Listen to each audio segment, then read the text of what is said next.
ஹே கலீஸ், இன்னைக்கு ரொம்ப நாள் கழிச்சு ஹாண்டிங் ஆட்லேருந்து தான் பார்க்க போறோம். யாரெல்லாம் சப்ஸ்கிரைப் பண்ணாம பார்த்துட்டு இருக்கீங்களோ மறக்காம சப்ஸ்கிரைப் பண்ணி உங்களுடைய லவ் அண்ட் சப்போர்ட்டை எனக்கு கொடுங்க. அண்ட் ப்ரீவியஸ் வீடியோஸ் யாரெல்லாம் பார்க்கலையோ டிஸ்கிரிப்ஷன்ல லிங்க் டச் பண்ணிருக்கேன், மறக்காம செக் பண்ணி பாருங்க. சரி வாங்க இப்போ சாப்டர் 19 கதைக்குள்ள போகலாம். சாப்டர் 19 த ஷேடோஸ். எனக்கு கொஞ்சம் கூட ரெக்ரெட்டே இல்ல.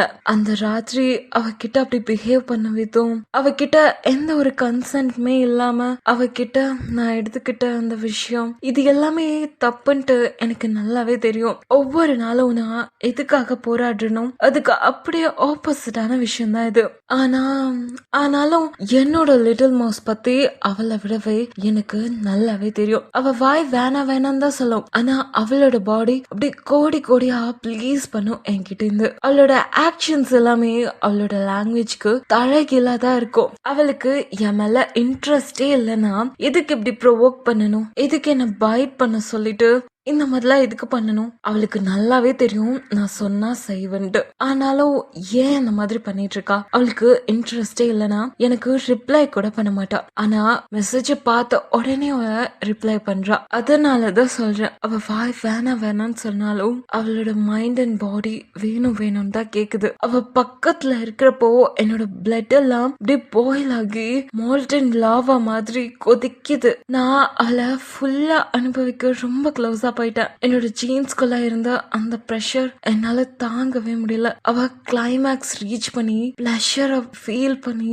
என் முகத்துல இருக்கிறப்போ அவகிட்ட எந்த ஒரு ஷைனஸும் இல்ல, ஒரு கில்ட்டுமே இல்ல. ஆனா அந்த பிளஷர் எல்லாம் முடிஞ்சதுக்கு அப்புறமா அவளோட முகத்துல நான் சொன்ன இது எல்லாமே இருந்துச்சு. அதுதான் என்ன அவகிட்ட நெருங்க விடாம தடுத்துச்சு. இது எல்லாத்துக்குமே டைம் எடுக்கும்ட்டு எனக்கு நல்லாவே தெரியும். நான் என்னோட மஸ்டாங் கார்ல உட்காந்துட்டு இருந்தேன். என்னோட ஃப்ரஸ்ட்ரேஷன் என்னால தாங்கிக்கவே முடியல. அப்பதான் எனக்கு போன் வந்துச்சு. என்னோட போன் எடுத்து அந்த கிளாஸ்லயே தூக்கி போட்டு அடிச்சு உடைக்கணும் போல இருந்துச்சு. அவ்வளோ கோவமா இருந்துச்சு எனக்கு. போன் எடுத்து யா அப்படின்னு கடுப்பா கேட்டேன். அது ஜேதான், வேற யாரா இருக்கும். அவன் நக்கலா என்ன எனக்கு செட் ஆகலையா அப்படின்னு சொல்லி கேட்டான். எனக்கு ஒரு கோவத்துக்கு அளவே இல்லைன்னு சொல்லலாம். அப்போதான் அவன் ஒரு முக்கியமான விஷயம் சொன்னான். சேடன்ஸ் அஃபேர் ஹாண்டட் ஃபேர் நம்ம ஊருக்கு வருது. அந்த ஃபேருக்கு டிக்கெட்ஸும் புக் ஆகியிருக்கு. அந்த முக்கியமான 4 பேரோட பேர் இருக்கு அப்படின்னு அவன் சொன்னான். ஏன் அந்த 4 பேரு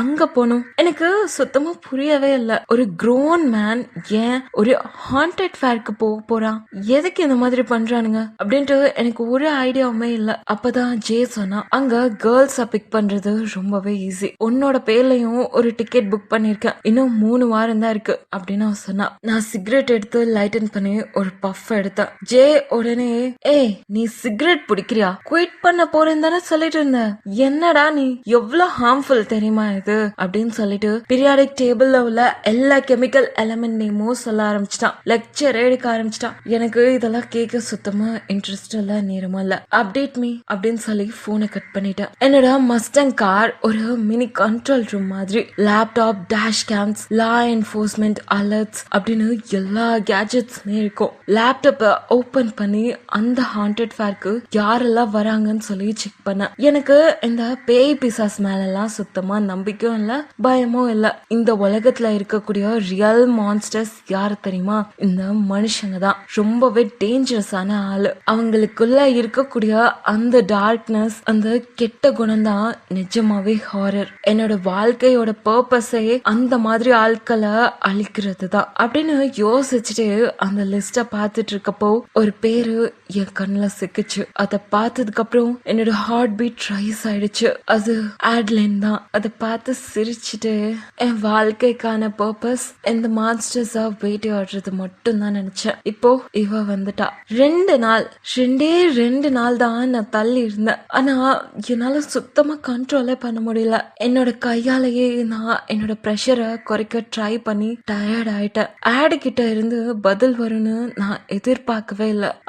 அவன் கிட்ட நான் பேச மாட்டேன், அவன் ஒரு மான்ஸ்டர் அப்படின்னு அவளுக்குள்ளேயே அவ பேசிக்கிட்டு அதுலயே அவ ஏமாத்திட்டு இருப்பான்னு நினைச்சேன். ஆனா அவளுக்கு நல்லாவே தெரியும் என்னோட கன் அவளுக்கு கொடுத்ததை விட என்னோட டங் அவளுக்கு கொடுத்த அந்த பிளஷரை அவளால மறக்கவே முடியாதுன்ட்டு. கொஞ்ச நேரம் அப்படியே கத்துவா அழுவா, அதுக்கப்புறம் திரும்ப என்னோட டெம்டேஷனுக்குள்ள விழுந்துடுவா. அவகிட்ட இருந்து அன்எக்ஸ்பெக்டடா மெசேஜ் வந்துச்சு. Did you know a stalker killed my great grandmother அப்படின்ட்டு. உனக்கு என்னோட கிரேட் கிராண்ட் மதர் கொன்ன அந்த ஸ்டாக்கர் பத்தி தெரியுமா அப்படின்னு சொல்லி அவ கேட்டா. Do you have proof of this? Proof இருக்கா அப்படின்னு சொல்லி நான் கேட்டேன். நான் அந்த டைரியில கொஞ்சம் பேஜஸ் படிச்ச வரைக்கும் அவளோட பாட்டிக்கும் அந்த ஸ்டாக்கருக்கும் நடுவுல ஒரு பேஷனேட்டான ரிலேஷன்ஷிப் இருந்திருக்கு. டைரியோட ஒரு இடத்துல அந்த ஸ்டாக்கருக்கு உடம்பு ஃபுல்லா அடிபட்டு அவங்க கிட்ட வந்த மாதிரி எழுதி இருந்துச்சு. அத வச்சு பார்த்தா அவன் ஏதோ கெட்ட ஆட்கள் கூட சகவாசம் வச்சுட்டு வசமா மாட்டி இருக்க மாதிரி எனக்கு தெரிஞ்சது.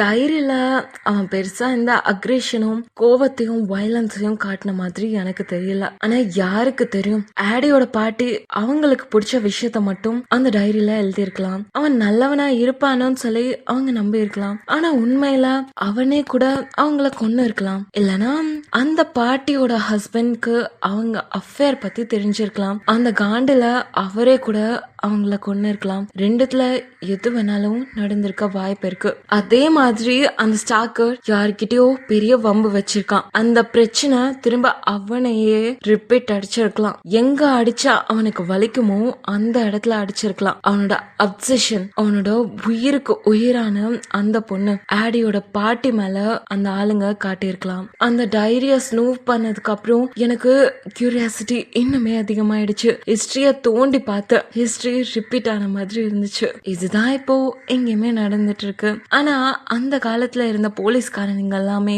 முட்டா பசங்க. கிரைம் சீன்ஸா ஒழுங்கா ஹேண்டில் பண்ண தெரியாம எல்லாத்தையுமே சொதப்பி வச்சிருக்கானுங்க, லூசு பசங்க. ப்ரூஃப் இருக்கான்னு நான் கேட்டதுக்கு ஆடியில not yet but I'm going to find it and I'll be proven right. All stalkers are just fucking psychotic freaks அப்படின்னு சொன்னா. இன்னும் இல்ல, ஆனா கண்டிப்பா கண்டுபிடிப்பேன். எல்லா ஸ்டாக்கர்ஸும் சைக்கட்டிக் ஃப்ரீக்ஸ் தான் சொல்லி நிச்சயமா உனக்கு ப்ரூவ் பண்ணுவேண்டா அப்படின்னு சொல்லி அவன் ரிப்ளை பண்ணான். நான் சிரிச்சுட்டு, நான் இந்த மாதிரி அவன் மேல பைத்தியக்காரத்தனமா சுத்துறதுக்கு காரணம் அவன் மேல இருக்கக்கூடிய அந்த அடிக்ஷன் தான். அவளோட ஸ்மெல், அவளோட டேஸ்ட், அவ பயப்படுறப்போ அவ கொடுக்கக்கூடிய சத்தம் எல்லாமே எனக்கு வேணும். நான் ஏதோ டெஸ்டினின்லாம் நம்ப மாட்டேன். என் வாழ்க்கையில குட் திங்ஸ் ரொம்பவே கம்மி. ஆடி மட்டும்தான் இப்போ எனக்கு இருக்கக்கூடிய எல்லாமே. என்னோட வேர்ஸ் சைட அவ பார்க்கணும். அவகிட்ட நான் நல்ல மாதிரி நடிச்சு அவ காதல வாங்க எனக்கு சுத்தமா விருப்பமே இல்ல. அவளுக்கு நான் ரிப்ளை பண்ண, ஓ பேபி நீ கொஞ்சம் ஜட்ஜியா பேசுற மாதிரி தெரியல. உனக்கு உன் பாட்டி அந்த ஸ்டாக்கரை லவ் பண்ணானுதான் இந்த டைரியில இருக்கு அப்படின்னு நான் சொன்னேன். நான் அவளோட பாட்டியோட டைரி எல்லாம் ஸ்னூப் பண்ணி படிச்சது அவளுக்கு தெரிஞ்சா அவ செம்ம கடுப்பாயிடுவா. அதை நினைச்சு எனக்கு சிரிப்பு தான் இருந்துச்சு. என்னோட போன்ல அவளோட வீட்டோட கேமரா ஃபீட ஓபன் பண்ண, அப்படியே கிளிக் பண்ணி பாக்குறப்போ அவளோட பெட்ல உட்காந்து அவ போனையே பார்த்துட்டு இருந்தா. அவளோட பெட்ரூம்ல இருக்க கேமராவை கண்டுபிடிச்சு எடுத்துட்டான்னு எனக்கு அலர்ட் வந்துச்சு. அதனால அவ வெளியே போன கேப்ல நான் திரும்ப ஸ்னீக் ஆகி உள்ள போய் அவளுக்கே தெரியாம என்னோட கேமராவை அகைன் செட் பண்ணிட்டேன். ஆனா அது என்னோட செல்லத்துக்கு தெரியவே தெரியாது. கேமரால அவளோட ஃபேஸ் அந்த அளவுக்கு கிளியரா தெரியல. ஆனா அவளோட போன் ஸ்கிரீனை விரிச்சு பார்த்துட்டு அவ கடுப்பாக்குறத பார்த்த, my god she is pretty fun when she's angry. அவ இந்த மாதிரி கடுப்பாக்குறத பாக்குறப்ப கூட எவ்வளவு கியூட்டா இருக்கு. அவளோட 2 தம் ஃபிங்கரையும் வச்சு இன்னும் புல்லட் ஸ்பீட்ல மூவ்ஸ் பண்ணிட்டு இருந்தா. அவ்வளவு ஸ்பீடா டைப் பண்ணிட்டு இருந்தா. டைப் பண்ணி மெசேஜ் எனக்கு சென்ட் பண்ணிட்டு போனை தூக்கி பில்லோல தூக்கி போட்டா. அதை பார்த்து என்னால சிரிப்பு அடைக்க முடியல. ஐயோ எவ்வளவு கியூட்டா இருக்கா. நெக்ஸ்ட் செகண்ட் என்னோட போனுக்கு அந்த மெசேஜ் ரிசீவ் ஆச்சு. ஆட் கிட்ட இருந்து ஒரு மெசேஜ். அவன் அவளை ஏமாத்தினான். நீ என்ன ஏமாத்துற பாக்குற மாதிரியே, அப்புறம் கொன்னுட்டான். நீனும் அதே தானே பண்ண போற அப்படின்னு சொல்லி எனக்கு மெசேஜ் பண்ணியிருந்தா. இவ பண்ணக்கூடிய அந்த டிராமா எல்லாம் பார்த்து, டே அப்படியே ஐஸ் ரோல் பண்ணிட்டு அவளுக்கு கால் பண்ண. அவளும் காலை பிக் பண்ணா. ஆனா ஒரு வார்த்தை கூட பேசவே இல்லை. ரிசீவர்ல அவளோட பிரீதிங் சவுண்ட் மட்டும் தான் கேட்டுச்சு. எனக்கு அவளை வெறுப்பேத்தி பார்க்கணும்னு ரொம்ப ஆசையா இருந்துச்சு. உன்னோட டிராமா எல்லாம் முடிஞ்சிருச்சா அப்படின்னு சொல்லி நான் அக்கெல்லாம் கேட்டேன். என்னது டிராமாவா? கிகிய ஒரு ஸ்டாக்கர் கொன்னது உனக்கு டிராமாவா தெரியுதா? ஸ்டாக்கிங்க இவ்வளவு லைட்டா எடுத்துக்கிறியா அப்படின்னு சொல்லி அவ கோவமா கேட்டா. கண்டிப்பா இல்ல, நிறைய பேர் இந்த மாதிரி ஸ்டாக்கர்ஸால இறந்து போறாங்க அப்படின்னு நான் சொன்னதும் அவ ஷாக் ஆயிட்டா. ஏன்னா நானே ஒரு ஸ்டாக்கர் தானே. நான் இந்த மாதிரி பேசுறத கேட்டு அவ லிட்டரலி ஸ்டன் ஆயிட்டா. அடிச்சு அல்ல குட்டி, நீ பயப்படுறது ஸ்மார்ட்டான விஷயம். ஆனா நான் உன்கிட்ட ஃபேக்கா நல்லவ மாதிரி நடிச்சு லவ் பண்ண வைக்கணும்னு ஏன் நினைக்கிற? புக் ஸ்டோர்ல உன்கிட்ட வந்து சாம் பண்ணி ஒரு ஃபேக்கான ஸ்மைல் பண்ணி உனக்கு குயின் மாதிரி நடத்தினா அதுதான் உனக்கு வேணுமா? போய் சொல்லி உன்னை ஏமாத்தணும்னு நினைக்கிறியா அப்படின்னு சொல்லி நான் கேட்டேன். அதுக்கு அவகிட்ட இருந்து எந்த ஒரு பதிலுமே வரல. ஏன்னா அவளால இல்லன்ட்டு சொல்லவே முடியாது. ஏன் உன்னால ஒரு டீசென்டான ஆள் மாதிரி நடந்துக்க முடியாதா? ஏன் அந்த மாதிரி ஸ்டாக் பண்ணணும் அப்படின்னு சொல்லி அவ கேட்டா. அப்போ என்னால நானா இருக்க முடியாது. என்னோட லிட்டில் மவுஸ் உன்னை பயமுடுத்துறது எனக்கு ரொம்பவே பிடிச்சிருக்கு. நீ என்கிட்ட இருந்து ஓட ட்ரை பண்றது, இந்த cat mouse game, I freaking love it. உனக்குள்ள இருக்கக்கூடிய ஒவ்வொரு பார்ட்க்கும் இது பிடிச்சிருக்கோன்ட்டு எனக்கு நல்லாவே தெரியும் அப்படின்னு நான் சொன்னேன். அவ பைத்தியம் சொல்லி என்னை திட்டினாலும் நான் சிரிப்பேன். அவளோட பாடி லாங்குவேஜ நான் நோட் பண்ணேன். அவ பயப்படுறப்போ அவளுக்குள்ள ஆகக்கூடிய அந்த ரியாக்ஷன், எக்ஸைட்மெண்ட், அது எல்லாமே எனக்கு நல்லாவே தெரியும். என்னோட அர்ஜ கண்ட்ரோல் பண்ண முடியாம நான் பல்ல கடிச்சிட்டு இருந்தேன். சடனா அவ என்னை பார்த்து ஒரு கேள்வி கேட்டா. ஆர்ச்ச நீ தான் கொன்னியா அப்படின்ட்டு. நான் சிரிச்சுட்டு, இவ்வளவு நாளா இந்த கேள்வியை கேட்க தைரியத்தை வளர்த்து வச்சிருந்தா போல, உனக்கே பதில் தெரியும் ஆடி அப்படின்னு நான் சொன்னேன். ஆர்ச் அண்ட் அவனோட ஃபேமிலி காலியான விஷயம் நியூஸ்ல வந்துச்சு. அதனால இப்போ சிட்டி ஃபுல்லா பெரிய வாரே ஆரம்பிச்சிருச்சு. உன்னால எனக்கு இப்போ எனிமஸ் வந்துட்டாங்க, மேக்ஸ் மாதிரி ஆட்கள் அப்படின்னு சொல்லி அவ பேசிட்டு இருந்தப்போ, மேக்ஸா? நான் இந்த மேக்ஸ கவனிக்காம விட்டுட்டேன் போல. அவ என்ன அகைன் திட்ட ஆரம்பிச்சா. உன்னோட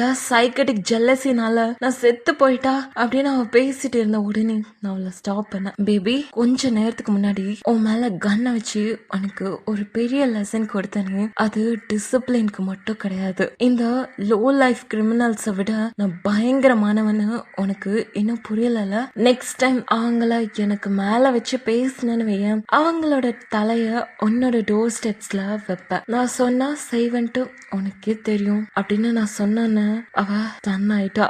உன்ன நான் என்ன பண்றேன்னு பாரு, போலீஸ் ரிப்போர்ட் கொடுக்க போறேன் நானு அப்படின்னு சொல்லி காலை கட் பண்ணிட்டா. நான் சிரிச்சுட்டே அவ கொடுத்த ரிப்போர்ட்டையும் அந்த எவிடன்ஸையும் எப்பவோ டெஸ்ட்ராய் பண்ணிட்டா. போலீஸ்காரங்க அந்த வீட்டுக்கு வந்த ஞாபகம் மட்டும்தான் இருக்கும். ஆனா இன்வெஸ்டிகேட் பண்ண ஒரு சின்ன எவிடன்ஸ் கூட அவங்களுக்கு கிடைக்காது. லைவ் கேமரால நான் பார்த்தேன். அவ பெட்ரூம்ல கியூட்டா ஸ்டாம்பிங் பண்ணிட்டு கோச்சிட்டு போய் திட்டிட்டு இருக்கா என்ன பார்த்து. இப்போதான் இந்த ஃபன்லாம் ஸ்டார்ட் ஆயிருக்கு என்னோட லிட்டில் மவுஸ். இதோட இந்த சாப்டர் இந்த இடத்துல முடியுது.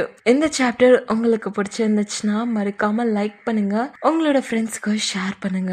உங்க எல்லாருமே கொஞ்சம் அதிகமாவே வெயிட் பண்ண வச்சுட்டேன்னு நினைக்கிறேன். ஸோ உங்களுக்கு இருக்கக்கூடிய காண்டெல்லாம் நீங்களும் கமெண்ட்ஸ்ல காட்டுங்க. ஸோ நெக்ஸ்ட் சாப்டர்ல பார்க்கலாம். நன்றி, வணக்கம்.